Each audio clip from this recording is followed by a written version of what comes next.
thousands upon thousands of people have voted for you, and it just shows what like amazing support that you've got from the public, and you're doing so well. Yeah, I really appreciate the people are obviously gone out of their way to vote for me in the other category, so it's majorly appreciated. It's a great achievement, isn't it? Thank So you. like there's so much going on in the life of Hannah Wants at the moment. Yeah. Lack of sleep Yeah, I'm not feeling the frosties from last night, to be honest, but yeah. and fast food KFC on the way. It's not too good at the moment, but... and motorways and cars, petrol stations. Yes, motorways, cars, hotels, yeah. So is it the life that you kind of expected, like with, you know, like the DJ lifestyle? Is it what you wanted? Yeah, I mean, I've been gigging for years and years, obviously, before I kind of got a bit more well-known. You know, I was doing up to 3 gigs a night, so I'm used to the lifestyles. Really? Yeah. So, like, in terms of, you know, when you used to practice, Yeah. and you started getting into music, Yeah. and things like that, what was like the reaction from your folks and the people you lived with and stuff like that? Did they see that you were really passionate about it? And I started when I was 16 years old. I literally got bought some vinyl decks when I was, for a birthday it was, and I literally just locked myself away and taught myself, so I've been doing it a long time now. yeah, and was it like Technics turntables, or are you more know of what? the CD and laptop generation? No, my first decks were a pair of Newmark belt drive decks, so way I back had in the some day. of them. Yeah. They do the job. Yeah, nice and not very cheap. well, but yeah, and then I upgraded to the Technics after that, so yeah, but all of my vinyls, my Technics, Alan and Heath mixer, everything got stolen. No. I know that you're talking hundreds and hundreds of vinyls that, like, you know, and all my equipment and stuff, so I literally had nothing, had to start again. That's why I went on to CDJs afterwards. So now you're kind of happy with the setup and the kind of way that you play and stuff like that? Yeah, the CDJs now, you know, obviously the whole record box thing, it allows you to mix quicker and stuff, so your sets are different, but you can't beat the vinyls from back in the day. Yeah, no, it's true. Yeah, the I know. smell of the acetate. Yeah, I've and always the feel said of it. I'm going to like buy some decks again. I'm going to try and slowly build up the collection more as a hobby thing, you know, because I do miss them. But yeah, for sure. Yeah. And then just wanted to kind of talk to you about like the kind of category of the style of music that you kind of play and make. Yeah. So it's kind of categorized as, you know, like bass house, or garage, or jacking house, or deep house. What kind of what style is it? I'd call it house music. Just obviously a lot of bass in the music. So people call it house and bass music, whatever. But yeah. So it's just house. House, You play but house. heavily bass influenced. Yeah. So and some of the music that you play is dark, isn't it? Really dark. I mean, when I'm downloading like your mixes religiously. Yeah. Thank you. And so always in the car, full volume. Yeah. And you know, it's gritty. Yeah, Isn't it? no, I love it. I love the dark stuff. I love anything for a big bass line and stuff. So anything that will work on a dance floor, I pretty much love. Yeah. So now with the production and stuff, so are you in the studio regularly? I haven't been for the last month or so. I don't think, because things have been so busy, you know, DJ wise, and that's what I like to focus on more. But yeah.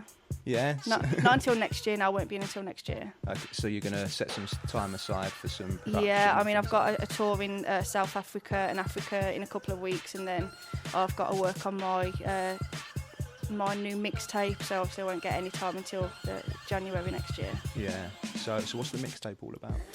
The mixtape is something that I've done for years, and I've always uploaded onto my SoundCloud. So is that your mixtape? You do like one a month? I do one every 2 months. Every 2 months. So they take me so long to do because it has to be perfect. But it's something that I've always done and always will continue to do, because it gives back to the fans that pay to listen to me and stuff. And obviously it's a free download or whatever, and it's just a way of me putting across, you know, tunes that I'm really feeling. Because obviously I get to play in the mixtape some tunes that I wouldn't be able to play at a peak time set. So it's just a way of me putting my vibe and my sound through, you know, and giving it back to the fans. So. Yeah. So do you kind of like do like a set list, and do you kind of practice what you're going to put out, and like, or do you improvise and just see what happens at the time of recording? Yeah. Do you plan it? Yeah, the mixtapes take weeks of planning, and then when I come to actually do it, they literally take up to 4 or 5 days to actually perfect. I have to get all the transitions perfect, but it's something that I really enjoy doing, and it's really nice to delve for different music, and you know, and take it on a nice little journey. It is a total journey, and I like the way that you start your music or your mixes off there. Yeah. Then you build it. Yeah. And then you bring it back down. Yeah. And that's a talent, you know, when you're listening to some DJs and it's just they're just throwing anything in and like you lose like interest in it and stuff like that. You know, like, I found your sets flow. I found a mixtape of mine that I made on the vinyl decks 10 years ago. Yeah. And the difference now, you know, the progression and stuff, like it's literally 10 tracks that are literally thrown together. There's no, you know, way of putting them together, and it just, you know, it just shows. But I hope that obviously some people do, you know, can see what I tried to do on the mixtape, so that's really cool. Yeah, so your activity on SoundCloud is immense, isn't it? Like, I haven't seen activity on SoundCloud like that since Noisier put out a remix of Smack My Bitch Up that was, you know, like not to be heard, but, you know, it was before anybody had heard it. And it was just like thousands and thousands of people basically checking out that track. And now when I go onto the Hannah Wants SoundCloud, you must feel popular. You must feel like you're achieving what you need to, and you're getting your music heard. Yeah, no, it makes me happy to know that it's getting heard. I mean, again, I've had my SoundCloud now for probably about 3 or 4 years, and you know, back in the day when I was still uploading my mixes, I used to have 100 plays on them. Do you know what I mean? So I've worked my way up, and I'm just glad that obviously it's getting more popular, and more people are hearing what I'm trying to do. So yeah, it's good. I'm happy. It makes me happy. Would you say that SoundCloud has played a big part of the success of Hannah Wants? Yeah, massive. Because I think a lot of people that obviously know about me or want to, you know, show people, you know, about my sound, it's where you go straight away to my SoundCloud, and then you've got all of my tracks and then all of my mixtapes. You literally see what I'm about on one page, so yeah, it's pivotal. It's good. Okay, cool. I've got a big question to ask now. Yeah. Would you be able to do us a Bass Music Awards mix? Putting me on the spot now, aren't you? Yeah. Yeah. Yeah. You can? I could, yeah. Pinky shake? Speak to the manager and she'll schedule it in, no problem. Yeah, that'll be cool. So that's another few months out of your life, sorting that one out. Exactly. That would be great. That would be great. So yeah, maybe not this year. Maybe 2015. Yeah. Schedule it in for then. Okay, that sounds good. And then so with your music, you've been signed to like a few labels and stuff like that. So are you still doing stuff with food at all?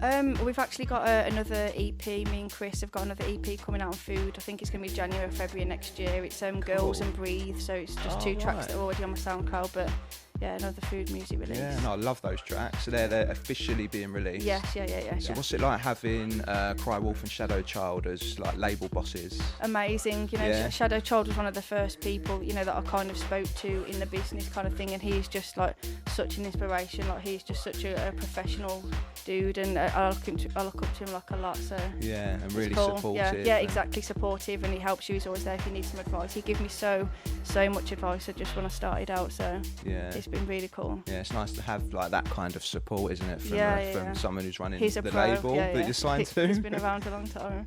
So should we talk about your Kiss slot as well a little bit, because that's good going. That's a big thing. Yeah, that actually come about. I sent in Kiss actually asked me to do a guest mix one week, and I sent in a 30-minute guest mix. And then a couple of months later, they literally got in touch and said, you know, do you want a show? We're having a rejig around, and do you want a Friday night show? So yeah. I bet you celebrated that one. Yeah, well, I didn't say no. I said yes straight away, and it's been a cool thing because obviously I'll get to pre-record if I can't get in, and it's been really good. Yeah. So the people that don't know out there, what time's your slot? Is it a regular time? Yeah, every Friday night, 1 till 2 o'clock in the morning. So Friday night, Saturday morning. Perfect.